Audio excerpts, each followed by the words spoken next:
this week I decided to change it a little bit, but also be true to myself and to what I wanted to do with the podcast.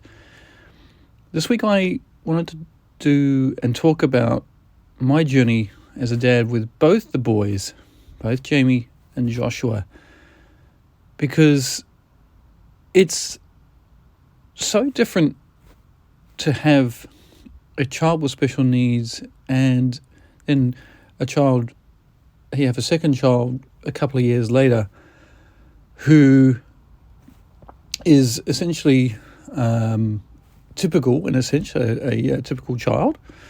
And so I wanted to talk about the challenges I have with this, and I did have. And I go quite deep, and I reflect on how I felt for a period of around 6 to 7 years. And it's tough. It was tough for my wife to listen to when I played it back to her. But it was just real. And I think that's why I wanted to do it, because I know that, again, that I can't be alone with this, and I just know that there are guys out there, dads, who have experiences like me, and I think I just want to be like, you're not alone. Like, you're not, don't feel like you're just doing this all alone. We are here, and it's okay. We can get through this. There is light at the end of the tunnel, through all the self-reflection and things. So enjoy it. Get into it.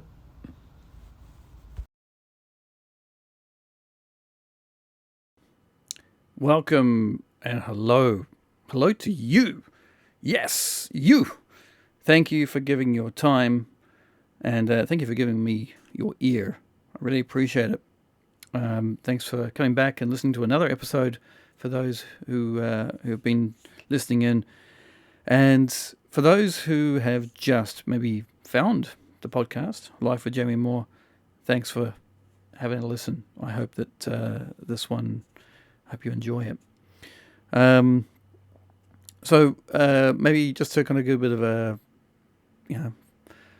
background here. So why do I do this podcast? Well,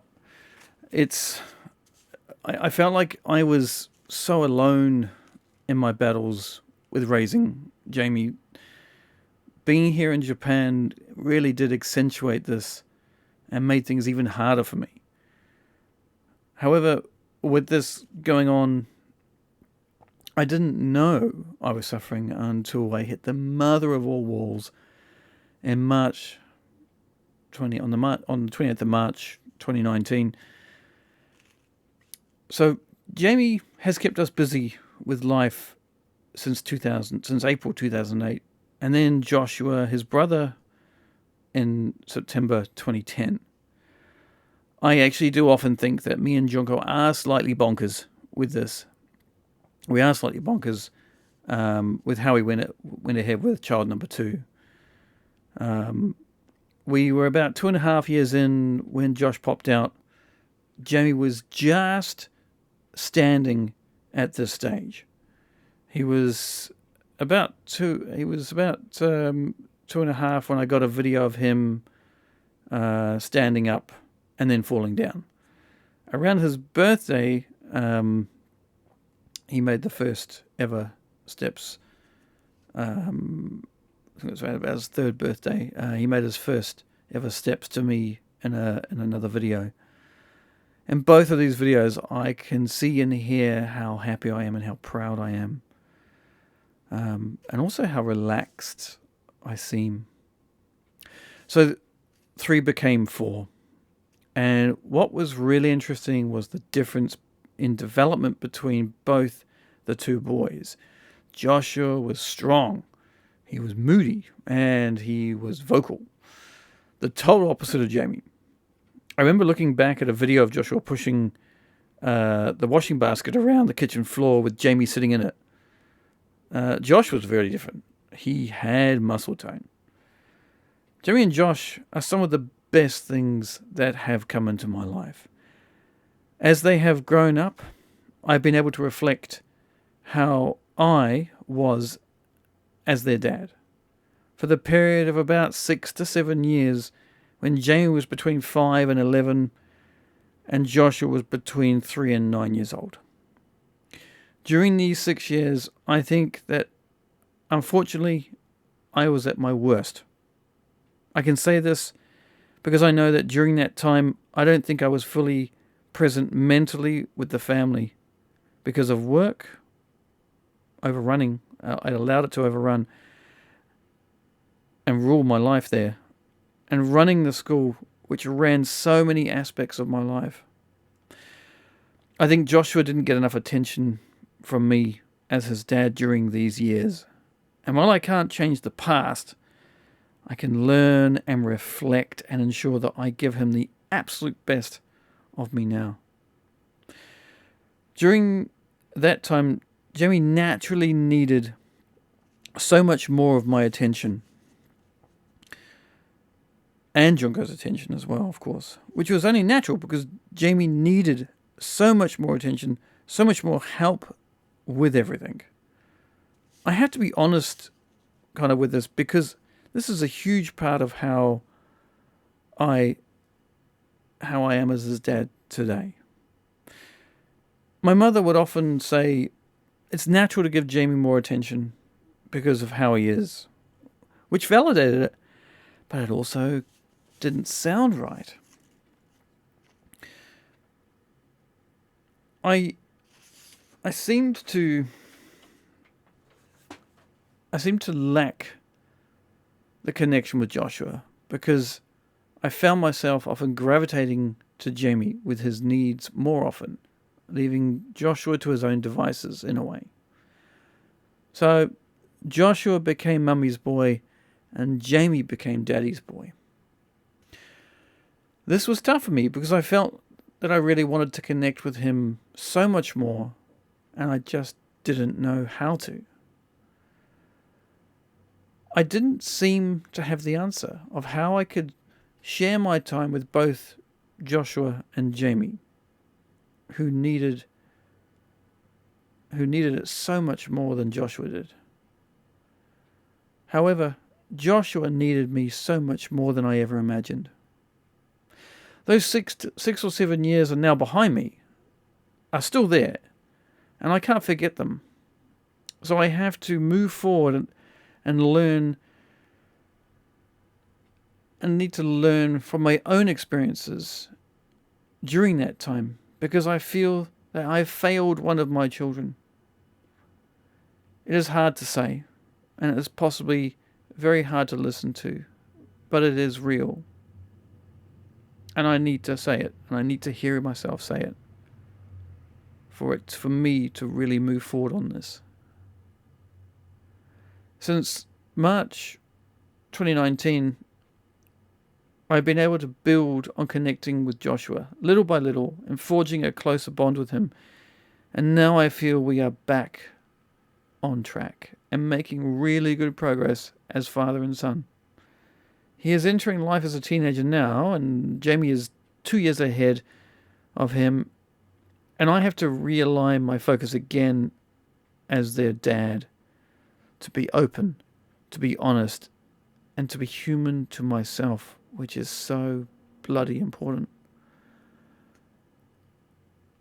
I want to be with them so much more, and they want to be with me more too. Joshua and I have these special moments which I love so much. Simple moments, like walking home with him from work or to school. Sometimes talking about school or science. And I tell him as well when I've made a mistake at work, when I've said something wrong to someone, acted in the wrong way, responded in the wrong way.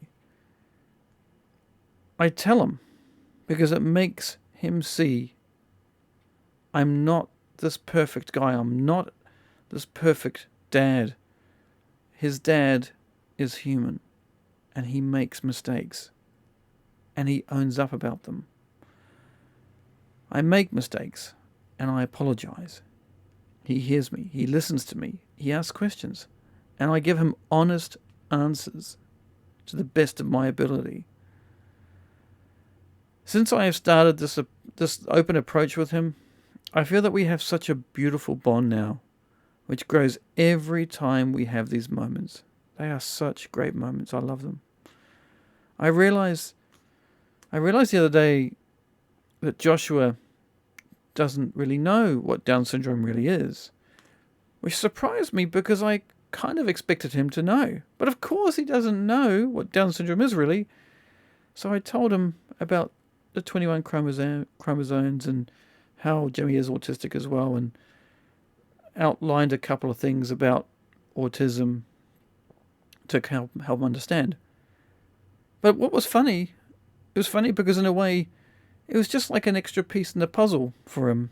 It didn't change things for him. It just gave him an extra piece to put into it because he knows Jamie so well. Better than I do sometimes, which makes him so beautifully placed in our family to be his loving and super awesome brother.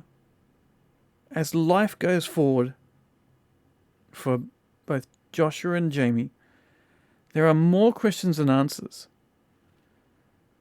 as to how really they're going to move through this world and how their bond will grow and how they will live.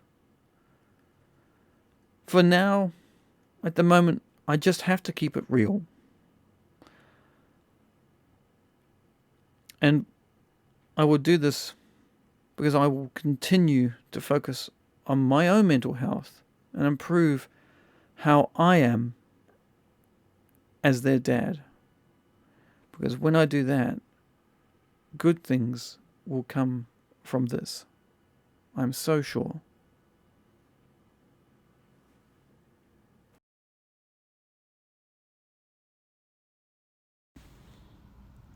After recording this episode, I came back home and I got in, and my wife, Junka, she came to me and she said,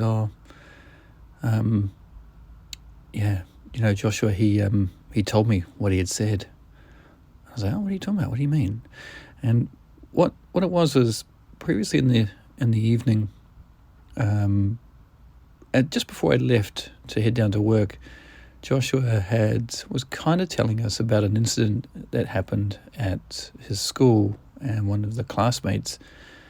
And it was all a bit complicated. Didn't quite know what really happened, but the classmate kind of ripped off. They got angry. The boy got angry with Joshua for having his pencil case, and the boy took his pencil case and hid it somewhere. And then the boy kind of ripped off Joshua's mask, and Joshua had said something, and we were trying to kind of work out. We were very calm about this, and I just wanted to say to Josh. I said to Josh, "Listen, we're not angry. I just would like to know kind of what you said. I'm not going to be angry with you. Just need to know kind of what you said. Can you tell us what you said to him when this all happened?" And he goes, "I don't know, I've forgotten."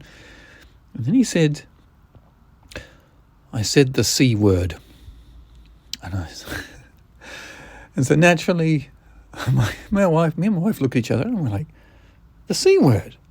I was like, "Oh, okay." And I thought to myself, I don't think he really knows what that is. I've never heard him say that, and I've never said it. So how would he know that word? Anyway, so he just said, he said the C word. And I was like, "Oh, okay." See, he said cucumber. I was just joking around. And he's like, no. Anyway, I was like, "Okay, all right. Well, I better get going." So I left. And anyway, and in the moment I left, Junko told me that Joshua kind of fessed up a little bit as to what he had said to this boy. And he said that what he'd done is he had spoken in English to this boy. He had kind of snapped back at the boy in English. Obviously, Josh is in a Japanese class, right? So it's all Japanese. And Joshua kind of said to the boy, "You're so shit," which the boy didn't understand at all. So it probably kind of made him like a bit more angry because he didn't actually know what Joshua had said. But the thing, what was actually, so obviously Joshua thought shit started with S. It started with C, sorry. So that kind of like clarified a few things for us there. But it was what he was worried. He said to Junko, he said, don't tell Daddy. And Junko's like, well, it's okay, Daddy. He's not going to be angry. It's okay. So anyway, I haven't told Joshua that I know what he said, and then this morning we kind of took him down to school. I dropped off Jamie in the van, and then kind of circled back and parked up, and then I met up with Junko and Joshua walking to school, and walked with him, and kind of just towards the school gate, I said, all right, I'll walk with you over to the school gate. And he kind of put his arm, put his kind of left arm around me, and to kind of really initiate like a hug. And I was like, man, this is just so great, because I love it. I love it how he is able to feel that he can do this. He doesn't feel self-conscious about it. He's not worried about what people are going to say. He's comfortable doing it. And so I give him a big hug back, of course. And he goes and hugs Junko. And he goes and gives Abby a hug. And I think actually he gives Abby the biggest hug, actually. And then he's off on his way. And he goes in the school gate. So it was all really quite fitting, in a way, this episode, because I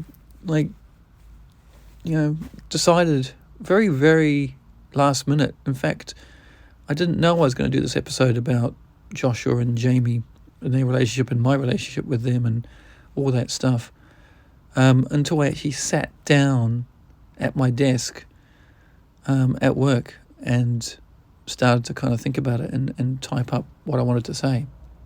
It's amazing how all these things play out and how they all come together in these ways. It's just awesome. I love it. I'm just so lucky.